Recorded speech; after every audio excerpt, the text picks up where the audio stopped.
ma olen Sander Saard, ma saan paari päeva pärast 16 ja ma sõidan tekirulluiskudega.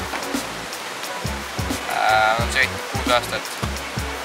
Mul palju rohkem nagu puhkan välja, kui ma sõidan uisku mingi päeva või siis lähen nädalaks ajaks mingi kipsust randa vedelema, et mind rohkem nagu lõõgastab on see üks päev uisku näiteks.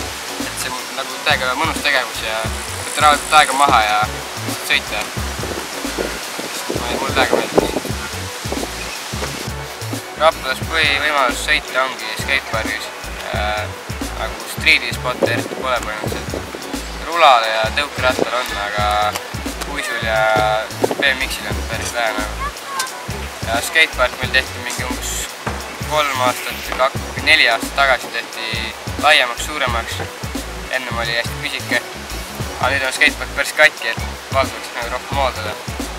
Aga muidu on päris head võimalused. Aga siseskateparki pole, et see on hästi jama. Nagu talvel sõita ei saa. See aasta 4. korda toimus Red Jam, mis on tänaseks juba üks Eesti trikirulluise maastikul üks paremaid ja suurimaid uisuüritusi. Ja siis see aasta toimus ka esmakordselt Rapla X-Session, mis toimus paar päeva tagasi ja seal olid siis kõik alad, ka tõukeratas. Rapla on ülimõnus koht lihtsalt tulla mingi puhkama näiteks nädalaks või niimoodi. Rahulik ja vaikne, aga samas ka põnev.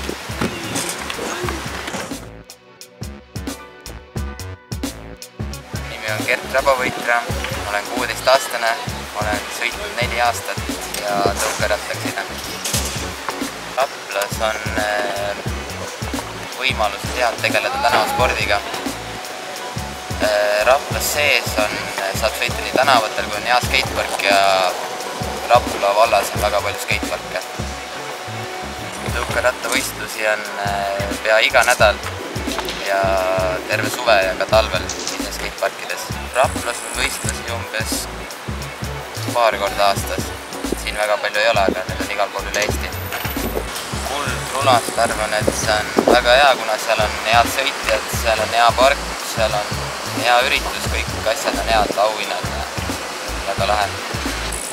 See oleks väga lahe, kui Kuldrullale tuleks tõukeratas, sellepärast et tõukerattasõitjaid on väga palju ja see järjest levib ja see on kõige levinum skatepargi ala Eestis, kus sõidab kõige rohkem.